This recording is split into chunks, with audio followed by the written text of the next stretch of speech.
कहानी की शुरुआत होती है 1850 सीई, मतलब आज से लगभग 250-300 साल पहले से। एक ब्रिटिश जनरल क्लेमेंट को ये पता चलता है कि सालों पहले यहाँ पर रहने वाले कुछ लोग पास ही के गांव से सोना निकाला करते थे और इन्हीं सब के बारे में वो यहाँ के राजा से बात कर रहे होते हैं। लेकिन राजा उन्हें कहते हैं कि वहाँ पर कोई सोना वोना नहीं बल्कि सिर्फ शैतान है जो वहाँ पर जाने वाले हर इंसान को मार देता है। ये कहानी है केजीएफ की। केजीएफ का नाम सुनकर आपके माइंड में इनकी इमेज जरूर आई होगी, लेकिन आपको बता दूं कि केजीएफ की स्टोरी इमेजिनेशन पर बेस्ड थी, बट थंगलान में हमें केजीएफ का इतिहास बताया गया है। थोड़ा मिर्च मसाला लगाकर एक स्टोरी के साथ थंगलान अपने परिवार और गांव वालों के साथ केजीएफ के पास ही के एक गांव में रहता है, जिसके परिवार में उसके 3 छोटे बच्चे, उसकी वाइफ गंगम्मा और उसका बड़ा बेटा अशोकन होता है। थंगलान यहाँ पर एकमात्र वो इंसान होता है जो अपनी जमीन पर खेती करता है जो उसे उसके पूर्वजों से मिली। बाकी जिस जमीन पर गांव के सभी लोग खेती करते हैं वो जमीन गांव के मुखिया के अंडर होती है। वीडियो में आगे बढ़ने से पहले बता दूं कि मैं आपका टाइम वेस्ट नहीं करूंगा, मैं आपको मूवी की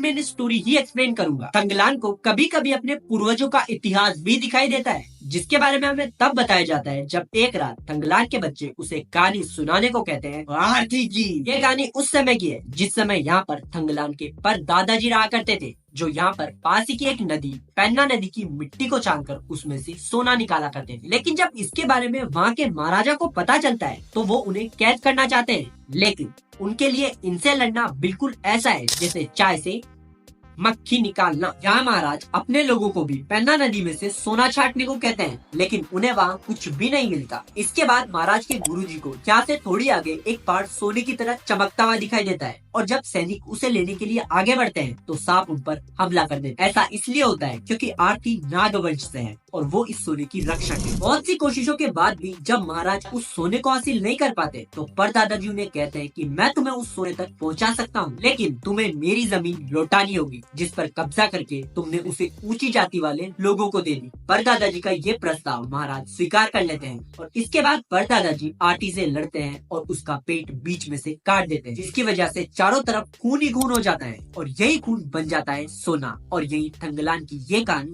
समाप्त होती है। अब प्रेजेंट की स्टोरी में आधी रात को थंगलान की फसलों में कोई आग लगा देता है, जिसकी वजह से थंगलान अपना कर जमींदार को नहीं दे पाता और इसीलिए जमींदार थंगलान से उसकी जमीन ले लेता है। इन सब की वजह से अब थंगलान और उसके परिवार को जमींदार की जमीनों पर गुलाम बनकर खेती करनी होगी। आग लगाने का ये पूरा प्लान जमींदार का ही होता है क्योंकि वो थंगलान से उसकी जमीन छीनना चाहता। ये सब होने के बाद एक दिन ब्रिटिश जनरल क्लेमेंट इस गाँव के लोगों के लिए एक प्रस्ताव लेकर आते हैं कि यहाँ पर रहने वाले जो लोग केजीएफ का सोना ढूंढने में उनका साथ देंगे वो उन्हें बहुत सारा पैसा और सोने में हिस्सेदारी भी देंगे। लेकिन वहाँ पर आरती जो एक मायावी औरत है, उसके डर की वजह से कोई भी नहीं जाना चाहता। थंगलान की वाइफ के मना करने के बाद भी थंगलान अपने बड़े बेटे अशोकन और गांव के कुछ लोगों को लेकर क्लेमेंट के साथ चला जाता है क्योंकि उसे अपनी जमीन छुड़वानी है। जंगल को पार करके जब ये लोग पेन्ना नदी को पार कर रहे होते हैं तो इनका सामना होता है आरती से, लेकिन कैसे जैसे करके ये लोग आगे बढ़ते हैं। आगे बढ़ने पर अशोकन को पानी में एक स्टैचू का सर मिलता है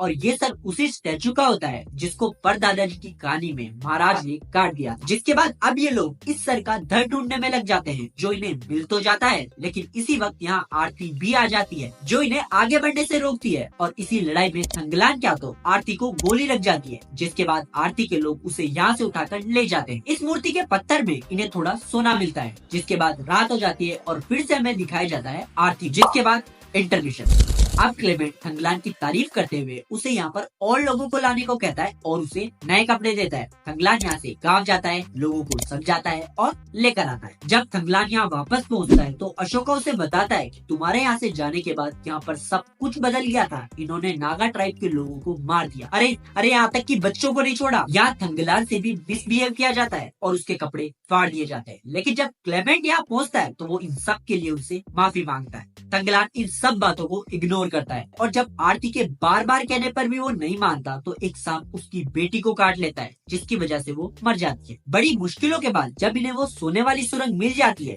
तब इनके सामने ब्रिटिश लोगों का असली रूप आता है। क्लेमेंट इन सब लोगों को सोने में हिस्सेदारी देने से साफ मना कर देता है और कहता है कि ये पूरा सोना मेरा है, समझे। इन सब के बाद आगे जाकर आरती थंगलान को 5वीं शताब्दी का फ्लैशबैक बताती है जिसमें आरती और आरन इस सोने के रक्षक थे। जब आरती और आरन को ये पता चलता है कि इस सोने को छीनने के लिए कोई आ रहा है तो आरन उनसे लड़ने के लिए जाता है, लेकिन आरन उनसे हार जाता है, जिसकी वजह से वो लोग आरन को अपना गुलाम बनाकर उसी से अपना सोना ढूंढवाते हैं। और बिल्कुल ऐसा ही थंगलान की पीढ़ी दर पीढ़ी से चलता हुआ आ रहा है। ये सब सुनकर थंगलान फैसला करता है कि मैं ब्रिटिश लोगों को इस सोने तक नहीं पहुंचाऊंगा, और इसी कारण वो क्लेमेंट को मार देता है। और आखिर में थंगलान आरती से थोड़ा सा सोना मांगते हुए कहता है कि हम लोगों का गाँव बहुत गरीब है।